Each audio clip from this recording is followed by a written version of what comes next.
Coming up on SBU TV, teachers anticipate more empty seats in classrooms, and the tanned faces you see might not all be from the sun.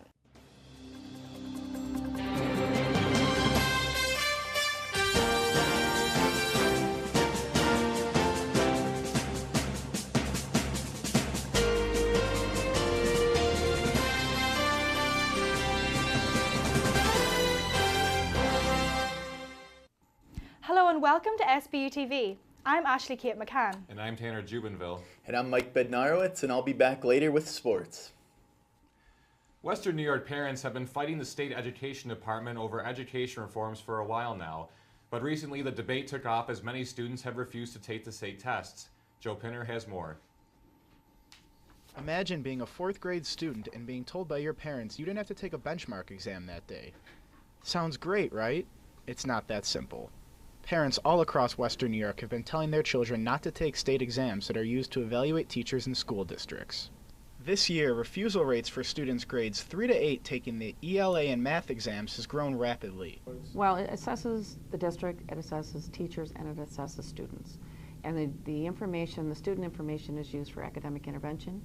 Olean saw an increase of students not taking the exams this year, as grades 3 through 8 had 20% of students refusing. Specifically, half of the 6th graders taking the math exams opted out. There have even been cases of students taking the first day of the exam and then refusing to complete it, which results in the student's score being set even though the exam wasn't finished. It's a very difficult situation because, parents have rights, and parents, part of the issue is, should my child or should my child not take an exam that's being mandated that I know is not appropriate for my child to take. Among the many issues parents think are unfair, students with disabilities have to sit through an entire exam even if the teachers don't believe it's appropriate. And though the exams are designed to compare districts statewide and help them improve, there has been a recent rally against the education department for lack of communication with local educators. And while very few actually doubt the good intentions of the state education department, many educators simply wish the department would listen to them more closely. It's like they say they're listening, but they're really not hearing us. Taggarty believes if the state listened to local educators' input more often, it would choose to use these types of statewide assessments as a tool instead of as a punishment for districts that have poor results. But for that to happen, the education department would need a different mindset. For SBU TV, I'm Joe Pinter. Refusal rates for ELA exams have risen to 70% in school districts such as West Seneca. As of now, the state will not punish these school districts by withholding aid. Are you tired of waiting for web pages to load or your favorite show on Netflix to stop buffering? Mike reports on why these problems may disappear next school year. Over the past few years, the St. Bonaventure community has become accustomed to slow internet connection on campus, limiting download speeds and resulting in frequent buffering while watching videos. This summer, the university will be tripling the campus internet bandwidth from the current 300 megabits per second to 1,000 megabits per second. Also this summer, the university will no longer be providing cable TV to student residence halls. By using a number of surveys, the university determined that students are using more online media than cable television. What we've seen over the last couple of years is students have started to watch a lot more video content over the internet. And what that's done, is particularly this past year, has put a tremendous amount of pressure on our internet bandwidth. As 90-something% of our students use Netflix, for example, along with other video services, students are self-selecting to view their content via the internet. Reporting for SBU TV, I'm Mike Bednarowicz. Cable television will still be available for students to purchase through Time Warner Cable. Find out why that healthy tan might not be worth it. Jackie Roberts reports. At last, the days are longer, the grass is greener, and nothing beats that sun-kissed glow we haven't seen since winter began. But these days, for many, sun-kissed means something different. Total Tan, a company with locations across Western New York, made claims that their product fights cancer and illness and provides the same amount of vitamin D as a glass of milk. New York State is now suing the company, saying the statements were false advertisements. There are over 20 to 50 studies in the last 5 years showing that the melanoma is definitely related to tanning bed use. Although traditional sun rays are risky too, and you should always use protection, they're definitely a safer bet than exposing yourself to the UV rays in a tanning bed. To get an inside perspective, I put my snowy white arms and legs to the test for the first time ever and signed up for a one-day membership at the Total Tan in Olean. They were very hospitable, had me sign a contract, and then I went off to 7 minutes of alone time with mock sunrays. I expected to burn or feel uncomfortable, but I didn't. In fact, I felt more energized and confident throughout the day, which makes ads like the ones Total Tan release that much more dangerous. If toxic products claim to be good for you, it encourages dangerous activity, and we've seen this before. They need to be fully informed before stepping into a tanning booth. Same way we would do for cigarettes or alcohol and other things that we know can cause cancer. Maybe staying pale for a few months longer isn't so bad after all. With SBU TV, I'm Jackie Roberts. New York State is asking for a permanent injunction and civil penalties of $5,000 per act of false advertising. Our next story is sure to warm your soul, or at least the products this new business sells should be able to. Tanner reports. Just a few miles outside Olean city limits on Route 16 lies a small new business that should pair along well with Olean's new brewery. Little Chicago Distilleries will begin by selling vodka and corn whiskey, which is also known as legal moonshine. To find out more about when we can expect to try these new spirits, I spoke to the CEO of Little Chicago, Andrew Bennett. Hopefully within the next 2 weeks. We've secured everything as far as all of our supplies and our permitting and everything. We're just finishing up our production area and making sure everything works properly before we start full time. Bennett says he plans to expand into another 10,000 feet of floor space to offer more services to customers. This area you see behind me will turn into a place where customers can come test samples of what Little Chicago has to offer after they start production. Along with expanding floor space, Bennett says he would also like to expand on the products they will offer to customers. We hope to get into gins. We're going to try to use as many local botanicals as we can. Gins were traditionally something that was made, with whatever was around, in the area. It wasn't just a set recipe. So we're going to try to do something that reflects the area in Olean. For SBU TV, I'm Tanner Jubenville. Even though my taste palate is partial to Irish whiskey, I think I'll still swing by and give it a shot after they open. And I think I'll join you there, Ashley Kate. Well, it's the holiday season here at St. Bonaventure. Well, at least that's what Bonnie will tell you anyway. Ryan McDonough has a look into a spring weekend tradition. Trade in your boots for sneakers and your winter coats for a bright-colored kickball jersey. Spring weekend is upon the Bona Bubble, resulting in college students accessing their inner kindergartner in several ways. Later this weekend, students will participate in their annual Spring Weekend kickball team, each one of them sporting their own personalized nickname on their customized t-shirt jersey. I thought everyone got really involved with picking cool characters from Nick that you grew up watching. Like we picked Barnacle Boy and Mermaid Man. Dan's got Barnacle Boy right here, and I was Mermaid Man. And it was a lot of fun just picking cool names. All right, so I chose Sway Wigston because I was actually in an SBU TV story, and my nickname in it was Sway. I chose the name McIco because I'm a Buffalo Sabres fan. But you also could stand out by just being a generic, nice, basic. It didn't really take much thought. It's just Kick and Nick rhyme with each other, but no one's ever thought about it. No matter the nickname, students say it's a representation of their college self, and they're looking forward to having the shirt as a reminder for years to come. For SBU TV, I'm Ryan McDonough. While students choose their own nicknames, the rule of thumb is, quote-unquote, don't wear anything on your shirt you wouldn't want to show Sister Margaret Carney. An American Olympian opened up about his gender struggles earlier this week. Victoria Laurie reports. Many people in both the straight and LGBT community have seen and spoken out on Bruce Jenner's interview on ABC's 2020 with Diane Sawyer. This has left many people to believe that this interview is a history-making moment and the road to acceptance for many persons who are suffering from gender identity crisis and who are already transgendered.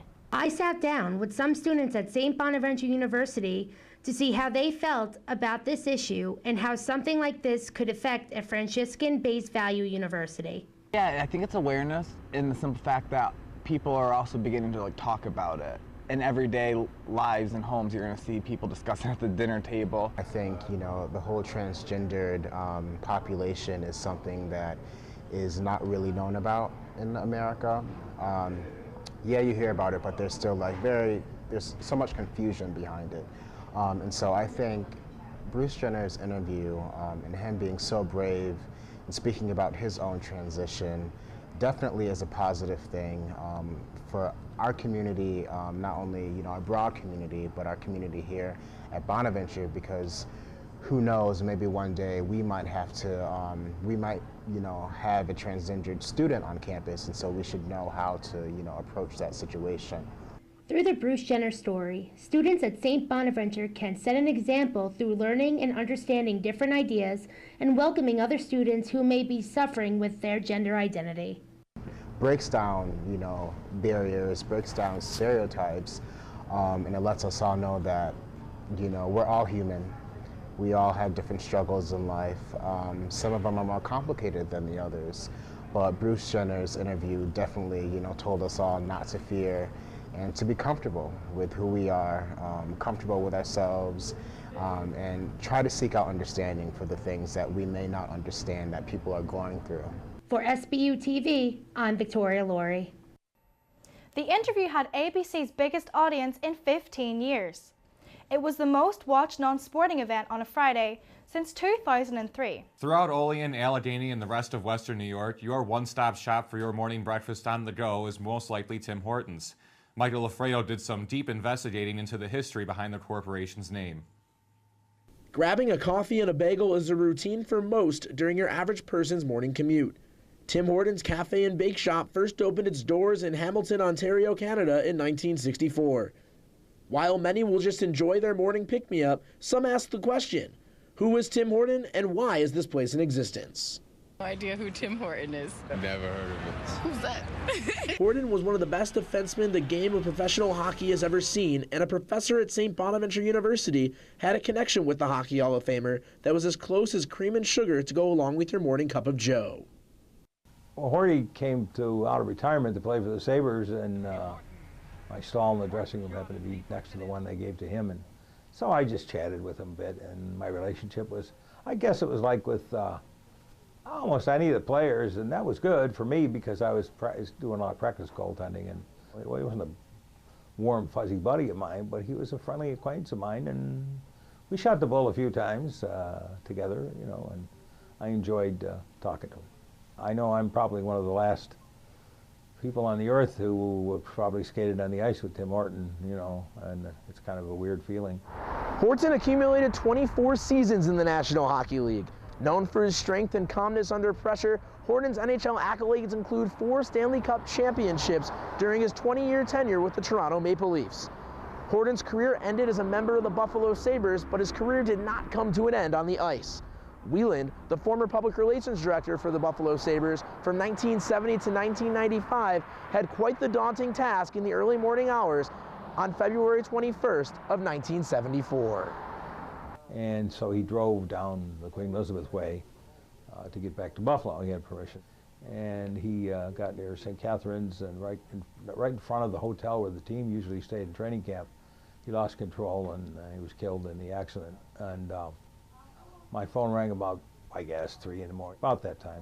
It was the provincial police in St. Catherine's, and they told me that they had sad news for me that Tim Horton had been killed in an accident, and I was in shock, like anyone would be, and then I had to do the job of calling up Jim Leck, the coach, and the general manager, calling up the coach, Joe Crozier, and then calling the media. After Horton's death, business partner Ron Joyce kept the franchise going as the sole owner. Now in 2015, Tim Hortons has thousands of locations throughout Canada and the northeastern United States, and inside most, if not all of those locations, are pictures and memorabilia to remember the hockey great who brought you the coffee and donuts you all can't live without. Reporting for SBU TV, I'm Michael Loffredo. Tim Horton's 24-year NHL career saw stops in Toronto, Pittsburgh, New York, and Buffalo. The Sabres retired Horton's #2 jersey and hung it from the rafters inside the downtown Buffalo Arena in January of 1996. Last Wednesday night, members of the Bonaventure community met in the University Chapel to make light of a rather dark subject. After a malicious and racist tweet surfaced on Twitter late Tuesday night, university officials asked that students share their comments in an open forum. To avoid debate amongst those in attendance, Father Francis, Director of University Ministries, opened the forum with this question. What's going on inside of us? Non-judgmental, sharing with one another, sharing our stories. Over 120 members of the student body, faculty and staff attended the forum to both listen and express their feelings on the racial tension locally and nationwide. University President Sister Margaret Carney gave her point of view on the situation. You've left a wisdom with us tonight. So part of the footprint you leave on the Bonaventure campus will be the words and the experiences you share. To those of you who will still be part of our community when we come back in the fall, we will need to begin again the journey that is always ours to make, to continue our quest to become that beloved community. To learn more, go to sbu.edu. A new Democratic candidate announced his run for the presidential election earlier this week. Pat Tintle has some insight on who leads the path for both parties. I have a message. A message that is loud and clear and does not mince words. We've come to take our country back. The 2016 presidential election may be over a year and a half away, but candidates from both political parties have already started campaigning throughout the country. There's been other people mentioned. The former governor of Maryland, O'Malley, has expressed an interest in running. Elizabeth Warren has said repeatedly she's not running, but there's still a certain group within the Democratic Party that seems to be encouraging her to run. But for the most part, it looks like the party's already united behind Hillary Clinton. Yeah. While anything can happen in politics over the course of 20 months, St. Bonaventure University students feel Clinton is the strongest candidate for the left and Bush for the right. I think Clinton has it locked in pretty well. It's always dangerous so far out because things happen, obviously, but she has name recognition, she has the donation infrastructure, she has all the stuff that you need to be a really successful candidate. I'd say the strongest Republican has to be Jeb Bush, just based on name recognition and the fact that he has the establishment of the Republican Party behind him. Ted Cruz has raised a lot of money, but seems a little more controversial to most American voters. The Republican candidate may also have to appeal to minority groups in order to broaden the range of voters. I don't know if they'll have to actually be represented on the ticket, but they learned from the last election and probably the election before that they need to reach out more and appeal more to Hispanic and Latino voters, African Americans. Those all were areas where they did very poorly. All candidates have a lot of time before the 2016 election, but by the time November of 2016 comes around, only one person will have their picture here. For SBU TV, I'm Pat Tintle. Sanders is known for his progressive populist politics and will not run any negative ad campaigns as the election draws closer. Twitter, Facebook and Instagram have already made a splash, but now there's a new smartphone app that's ready to test out the waters. Natalie Kucko has more. The world of social media hasn't seen anything like it. Periscope debuted recently to application stores worldwide. The app lets you broadcast live video from anywhere at any time. Going live will instantly notify your followers who can join and comment actively in real time.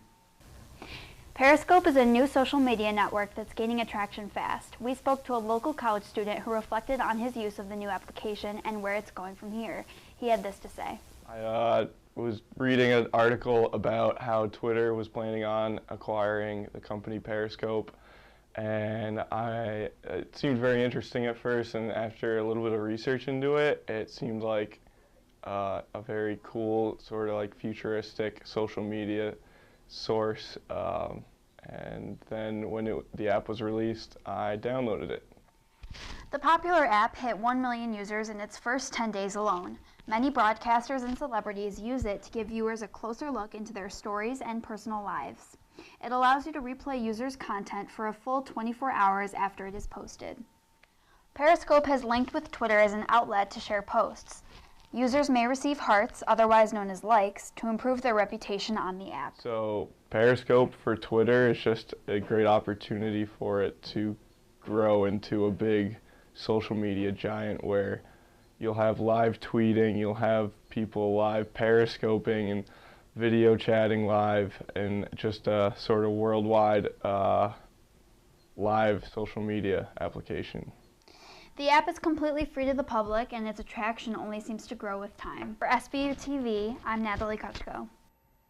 Television news stations across the country have already started using Periscope. We'll be right back with sports. With a college scholarship, you can afford to dream big. I know. With my own scholarship, I got a great education and an amazing career. That's why I support Thanks USA. Thanks USA provides scholarships for the families of active duty military personnel.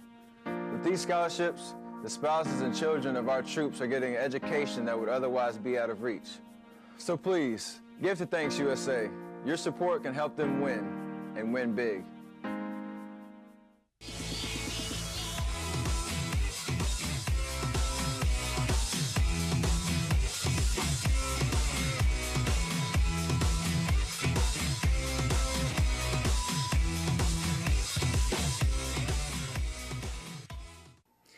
Welcome back to SBU TV. I'm Mike Bednarowicz with a look into your sports world. The biggest NCAA sport at St. Bonaventure is basketball, and the NCAA considers their athletes amateurs and compensates them with a college education for their work. Is that a fair deal? Ashley Kate McCann reports. March Madness brings in over $1 billion in TV ad revenue, which is more than the Super Bowl. These college athletes are not paid for their work, receiving a college education instead. I asked some students if they felt an education was a fair compensation for the work athletes do. I would say athletes shouldn't get paid. I don't think that every player should be compensated. So I do believe that there should be some sort of compensation. I think they should be compensated a certain way. I don't think necessarily they should be paid. For an education to be fair compensation, students need to have time to study. Richard Sherman of the Seattle Seahawks spoke about his days in college at a press conference. A lot of people say, get upset with student athletes and say that they're not focused on school. I would love for a regular student to have a student athlete schedule during the season for just one quarter or one semester and show me how you balance that. St. Bonaventure basketball students also say they sometimes have trouble managing their time. It's hard, especially when you start traveling. Then study hard, then practice, and then after practice, shoot. It's ready to bed, then go study again. Classes in the morning, and then you have a 3.5 to 4 hour maybe practice. Many people believe the compensation of college education is fair because athletes who go pro become rich. This, however, is largely not the case. The NCAA even states on its website, of the 460,000 students who compete in NCAA schools, only a fraction of them will become professional athletes. Universities are not required to provide health care when athletes get hurt, so some students may find themselves cut off from their scholarships and unable to continue their education. With the ability of the sport to generate a large ad revenue, there may be a case for some colleges to begin paying their athletes for the work they do. For SBU TV, I'm Ashley Kate McCann. If you would like to know more on the NCAA's stance on this issue, visit ncaa.org. St. Bonaventure alumni across the country may get more opportunities to watch their alma mater play on national television. Beginning next fall, at least 52 Atlantic 10 events will be broadcast on the American Sports Network, or ASN. The network will air 7 different sports, including men's and women's basketball. ASN joins ESPN, CBS Sports Network, and NBC Sports Network in televising roughly 174 Atlantic 10 men's basketball games for the 2015-16 season. At least 32 of those games will be on ASN. The network will also air 2 30-minute studio shows on the Atlantic 10. Bonaventure athletic officials said they were not given information on the television deal, and no information has been provided regarding the amount of money the deal will cost, how much each school will receive, or who will broadcast the events. All games will also be available for viewing at americansportsnet.com. A Bonaventure alumnus officiated this year's NCAA Men's College Basketball National Championship. Jordan Hall has the story. It's Cook driving, left hand over top. What a shot by the senior captain. How alert was he? The men's college basketball national championship game was between the Duke Blue Devils and the Wisconsin Badgers. One of the men who officiated the game was Pat Driscoll, a St. Bonaventure alumnus. Driscoll, a 1989 graduate, is the first ever St. Bonaventure Bonnie to be in the national championship game, as he has been officiating in NCAA Division I basketball since the 1996-1997 season. Like anybody else that sets a goal for some of the things that they do, this was certainly a very special moment for me. I had always dreamed about working the national championship game, and when you start off officiating at high school, small college, eventually Division I level, that's a goal that you'd like to attain. And I was certainly grateful for the opportunity, yet humbled at the same time. Driscoll has more history in basketball than just being an NCAA official. He was also a manager for the men's basketball team once. My freshman year, it was Coach Jim O'Brien. In my final 3 years at St. Bonaventure, it was a gentleman named Ron DeCarli. My ensuing years, there was a gentleman named Rob Lanier, who was the starting point guard for St. Bonaventure, who's actually a 1990 grad at St. Bonaventure. He recently was the associate head coach at Texas, and he transitioned over to the University of Tennessee with Rick Barnes to be his associate head coach there too. So, Driscoll's accomplishments are unparalleled to any Bonnie that has ever come before him. But his most proud accomplishment comes this fall as his daughter Molly joins the lacrosse team. I play attack. I just want to learn more. I just want to be able to play at a level that, because I'm never going to, there's no pro women's lacrosse. This is kind of it'll be my last 4 years playing lacrosse. So I want to grow as a player. I want to learn a lot from a lot of different girls who know how to play really well. So I'm really excited. Driscoll's legacy finally rubbed off on his daughter, but how much persuasion did it take him for Molly just to try to look at this school? All right, to be honest, when my dad said, you need to go look at St. Bonaventure, I was like, that is the last place I will be going to school. Because, I don't know, I just didn't think it was a school for me. But once I went up there and I was starting to get recruited and I started to do my visit, everything started falling into place. As annoying as he was on the tour of, over here I did this my sophomore year, and then my freshman year I did this, and junior year over here I had this class. It did fall into place. And my aunt went there too. And I'm excited to go and blaze my own trails, but he definitely had a heavy influence on me going there. Without violating NCAA rules, Jordan, my dad. For SBU TV, I'm Jordan Hall. As you heard, the Driscoll legacy will live on this year when Molly attends in the coming fall. Every year, St. Bonaventure loses a number of student athletes. Miguel Nesbitt tells you about this year's 5 graduating seniors on the softball team. Like many other athletic programs here on campus, the St. Bonaventure softball team will soon see their season come to an end. Unfortunately, 5 of the 21 players on the roster don't have next year to look forward to. In less than 2 weeks, seniors Tori Brown, Julia Pratt, Grace Rooney, Andrea Burgess, and Lauren Waite will hang up their brown and white for good. Team captain Grace Rooney described what it's been like to put on a Bonnie's jersey every game for the past 4 years. It's such a blessing. Just being able to represent St. Bonaventure means the world to me. It means the world to our whole team. It's just that we get to represent this awesome place, and it's something so much bigger than yourself that you're just lucky to be a part of. Head coach Mike Threehouse talked about how much Rooney has meant to the team.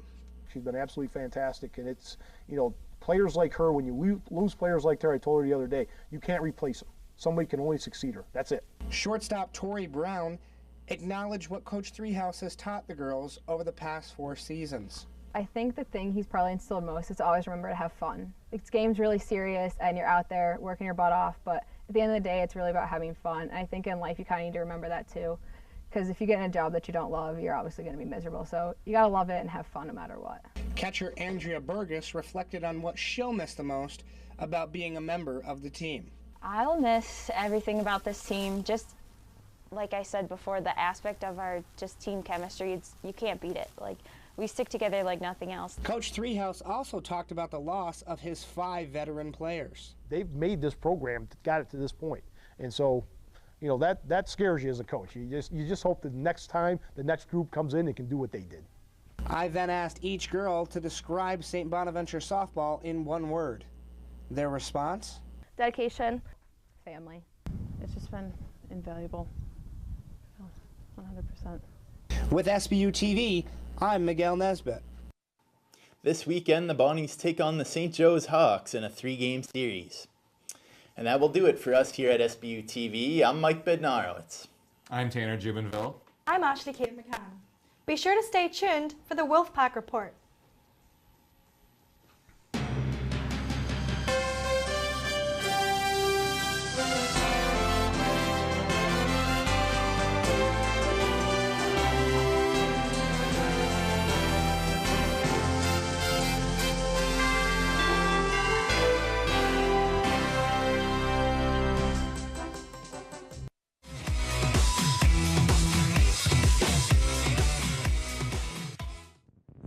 Good evening, everyone, and welcome to the Wolfpack Report, where we cover everything St. Bonaventure sports. I'm Marielle Ferrer. And I'm Matt Mattia.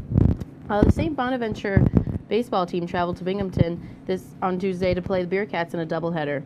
St. Bonaventure's team led both games into the 7th inning, but couldn't keep the lead. In the first game, in the top of the first, a single from Tyler Bell scored Thad Johnson. After a Bearcats home run in the bottom of the 4th, the Bonnies pulled ahead when Tommy Steen scored a sacrifice from Bell. Binghamton would tie the game, and in extra innings, Binghamton's Chris McGee would score the winning run on a David Shands shot from left field. In Game 2, the Bonnies had a 3-run lead entering the 5th inning, but would let the Bearcats tie the game. In extra innings, Binghamton's Paul Rufo was brought home into the bottom of the 8th. Both games ended with the Bonnies losing 4-3. On Wednesday, the St. Bonaventure softball team proved their offensive skill as they took on the Youngstown State Penguins and split a doubleheader, including a big 13-7 win in the second game. In the first game, Bonaventure held the lead until a bases-loaded single on the bottom half of the 7th drove in the winning run, and Youngstown State took the victory 4-3. This weekend, the team will look to win their series and qualify for the conference championship tournament when they face St. Joseph's. Stay tuned for an interview with golfer Corey Long. Here with me now is freshman golfer Corey Long on the St. Bonaventure golf team. Corey, thanks for joining us today. Yeah, no problem. Thanks for having me. So let's start with the basics. When did you start playing golf? I started playing golf when I was about 10 years old back in Pittsburgh, and I really started to get serious about it when I was about 15, 16. I knew I wanted to play golf in college, and I'm happy to say that I can play here at St. Bonaventure. So that was my next question. Was golf the main reason that led you to St. Bonaventure? Yeah, it was part of the reason. I mean, obviously, St. Bonaventure is a very good business program in terms of, I'm a marketing major, so I'm very interested in that. But yeah, obviously golf was a big factor because I knew I wanted to play golf in college. So, yeah, I'm happy to say that I can play here, and yeah, I think golf was definitely one of the main factors when I chose St. Bonaventure. Nice. So you guys just finished up A-10s this past weekend. You want to just kind of touch on that and just the season as a whole and how everything went? Yeah, the season as a whole, I thought went pretty well. We started off hot in our first tournament, and then towards end of the fall season, we kind of started finishing middle of the pack, and then had some solid finishes in the spring. And actually in A-10s, I thought we came out and kind of gave some of the better teams a run for their money. I guess you could say that because they didn't, they're not really expecting St. Bonaventure, a team from probably the northernmost team in the A-10, as a golf team to come down to Florida and play as well as we did the first and part of the second round. But I think all of us are disappointed in the way we finished. I mean, we didn't, I didn't play well personally, and I really don't think anyone played well. So, I mean, I think we'll definitely be prepared for next year. Yeah. So the little lack of, or the disappointment, yeah, I think the word is, towards the end of the season there. Is that going to motivate you guys, your plans and goals, and what are some of those plans you guys have for next season? Absolutely, yeah. I mean, I know every single one of us on the team, we all play in summer tournaments, and we're going to work hard, and watching VCU hold that trophy definitely leaves a bad taste in your mouth. I mean, that as a freshman golfer now, I've only experienced 1 year of college golf, and I can attest that it's not fun because you've played an entire season of golf, and you want to be holding that trophy at the end of the season. For sure. So is there a team that you guys played this year that you're really looking to get another shot at playing next year in specific? I mean, the first team you have to look at is VCU. I mean, they won the conference. They won it last year. I mean, they're perennially, the best team in the A10. So, I mean, if we want, if we want another shot at a team, it's definitely be VCU because, we know that when we go down there, we can beat every team that we play with. It's just a matter of, staying competitive and playing well at the right time. All right, setting your eyes on that best team there, exactly. trying to take down the top competition. Yes, sir. All right, well, Corey, good luck next season. Yes, thank you very much. Appreciate it. We'll be right back.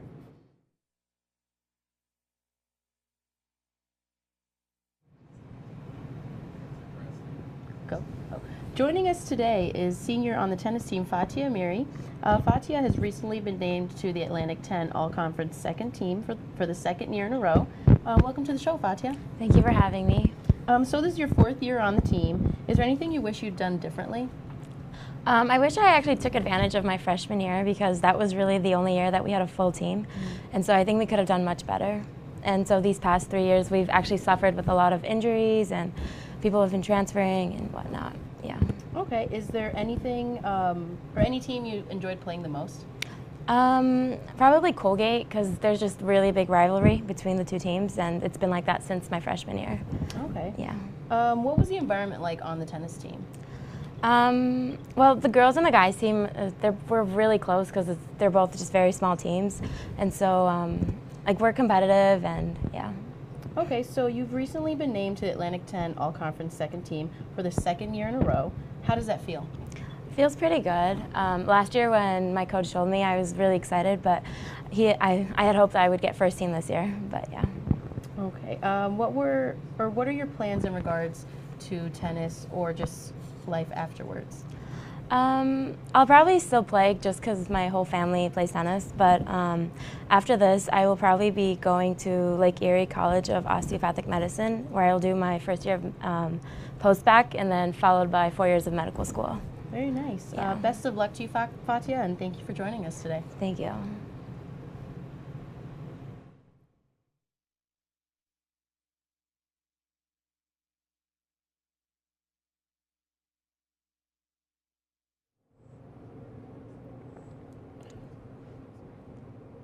Hello and welcome to the debate section of our weekly Wolfpack Report. This week we're going to be talking about the NBA and NHL playoffs, which is better this year, which is better in general. So Alec, what do you feel has been better so far this year?